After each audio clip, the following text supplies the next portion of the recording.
तो दोस्तों आज हो गया 18 मार्च 2023 यूपी में देश में की सभी ताज़ा बड़ी खबरें लेकर आए सिर्फ आपके लिए। चलिए खबर को शुरू करते हैं। उससे पहले चैनल को अब तक सब्सक्राइब ना किया हो तो खबर चैनल सब्सक्राइब कर दे, लाइक कर दे, शेयर कर दे ताकि इसी तरह खबर आप हर रोज देख सके। चलिए शुरू करते हैं आज की पहली बड़ी खबर। तृणमूल कांग्रेस के वरिष्ठ सांसद सुदीप बंदोपाध्याय ने पार्टी नेताओं की एक बैठक के बाद शुक्रवार को कहा कि पार्टी कांग्रेस और भारतीय जनता पार्टी दोनों से दूरी बनाए रखते हुए अपने रास्ते पर चलेगी।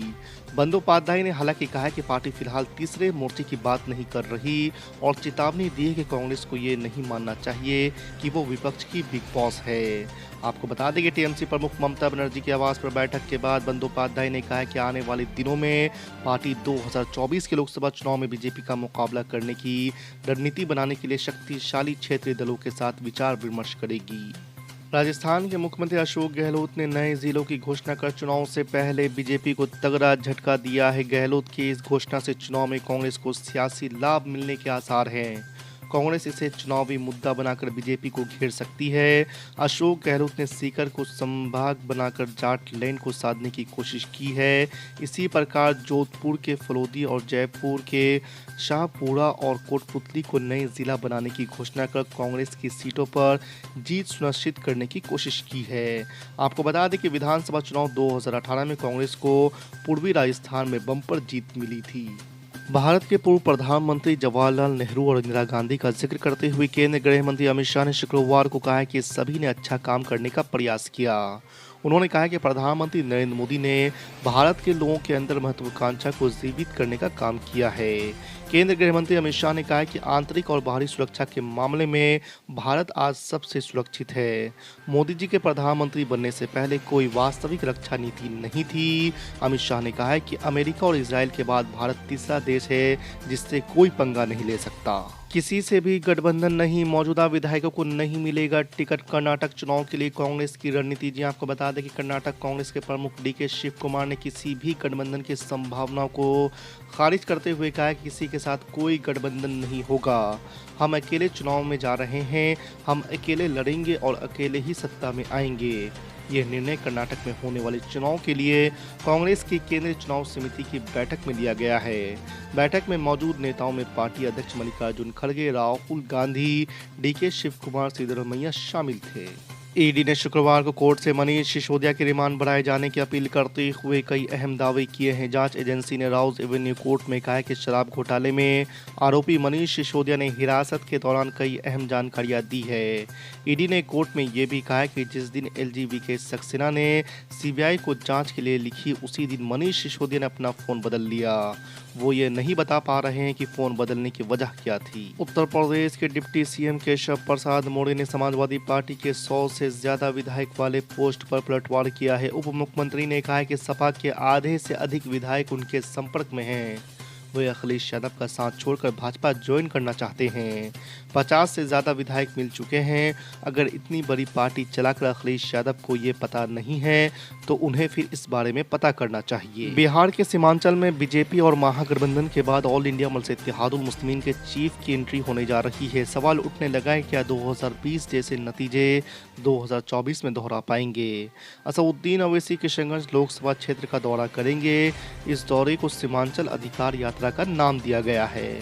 असदुद्दीन अवैसी किशनगंज, ठाकुरगंज, बहादुरगंज, कोचाधामन, रायसी, अमोर में अलग अलग जगहों पर कार्यकर्ताओं से रूबरू होंगे।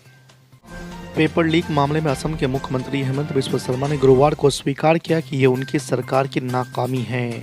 आपको बता दें कि असम में चल रही 10वीं कक्षा की राज्य बोर्ड परीक्षाओं के सामान्य विज्ञान विषय का प्रश्न पत्र लीक हो गया था।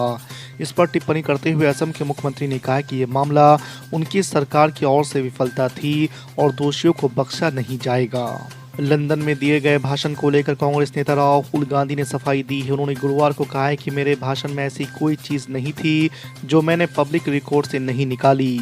सब कुछ यहाँ वहाँ से जुटाया था। ये पूरा मामला डिस्ट्रैक्ट करने का है। दरअसल प्रधानमंत्री नरेंद्र मोदी अडानी के मुद्दे से डरे हुए हैं।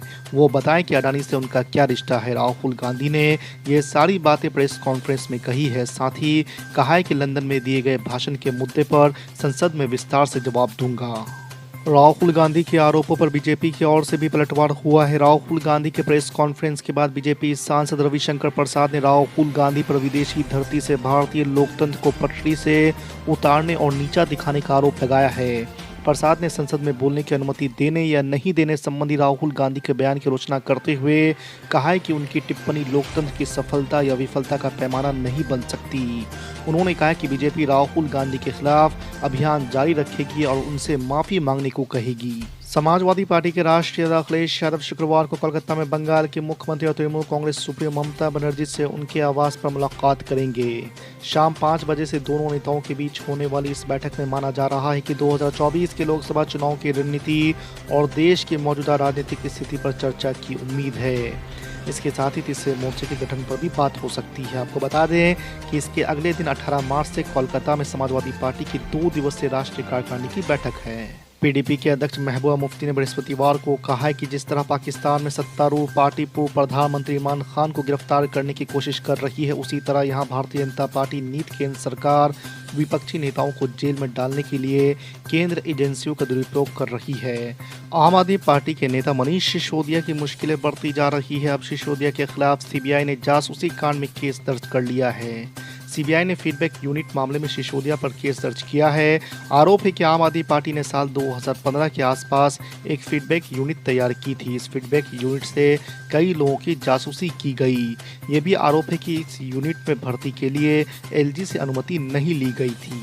अभी तक फरार है नासिर जुनैद हत्याकांड के आरोपी सऊद्दीन ओवैसी ने सीएम अशोक गहलोत से पूछे तीखे सवाल। जी आपको बता दें कि सऊद्दीन ओवैसी ने ट्वीट कर लिखा है कि 1 महीना हो चुका है लेकिन जुनैद नासिर के हत्यारे अभी तक गिरफ्तार नहीं हुए। मुख्यमंत्री अशोक गहलोत आखिर उनके परिवार वाले कब तक इंसाफ का इंतजार करें। कांग्रेस समेत तमाम विपक्षी दल अडानी मामले की संयुक्त संसदीय समिति यानी जेपीसी से जांच कराने की मांग पर अड़े हुए हैं। इसे लेकर विपक्ष ने ईडी के समक्ष ज्ञापन देने के लिए बुधवार को संसद भवन से मार्च भी निकाला। हालांकि पुलिस ने उन्हें विजय चौक पर ही रोक लिया था। कांग्रेस अध्यक्ष मल्लिकार्जुन खड़गे ने कहा है कि वो जानना चाहते हैं कि आखिरकार बिजनेसमैन गौतम अडानी ने 2.5 साल के भीतर ही करोड़ों रुपए कैसे कमा लिए। उन्होंने कहा कि हम सभी अडानी के घोटाले को लेकर एक ज्ञापन सौंपने के लिए ईडी के निदेशक से मिलने जा रहे हैं, लेकिन सरकार हमें विजय चौक के आगे नहीं जाने दे रही है। महाराष्ट्र के पूर्व मुख्यमंत्री उद्धव ठाकरे को एक और बड़ा झटका लगा है। ठाकरे कैंप के एक नेता और राज्य के पूर्व स्वास्थ्य मंत्री दीपक सावंत असली शिवसेना यानी मुख्यमंत्री एकनाथ शिंदे का गुट थामेंगे। वो जल्द ही इसकी सदस्यता ग्रहण करने वाले हैं। बताते चले कि शिवसेना की कमान शिंदे के हाथ में जाने के बाद उद्धव कैंप को लगातार झटके लग रहे हैं। बीएमसी चुनाव से पहले इसे एक और बड़े झटके के तौर पर देखा जा रहा है। कर्नाटक कांग्रेस के अध्यक्ष डीके शिव कुमार ने बुधवार को राज्य के पुलिस महानिदेशक परवीन सूद की गिरफ्तारी की मांग की। कांग्रेस नेता ने दावा किया कि डीजीपी सत्तारूढ़ भाजपा सरकार का बचाव कर रहे हैं और उनकी पार्टी के नेताओं के खिलाफ मामले दर्ज कर रहे हैं। शिव कुमार ने कहा है कि ये डीजीपी नालायक है, तुरंत उसके खिलाफ केस होना चाहिए और उसे गिरफ्तार किया जाना चाहिए। चुनाव आयोग को उसे हटा देना चाहिए। पश्चिम बंगाल की मुख्यमंत्री ममता बनर्जी राष्ट्रीय राजधानी दिल्ली का दौरा करने की तैयारी में है। न्यूज एजेंसी एएनआई की रिपोर्ट के मुताबिक ममता बनर्जी इस दौरान विपक्षी दलों के नेताओं से मुलाकात करेंगी।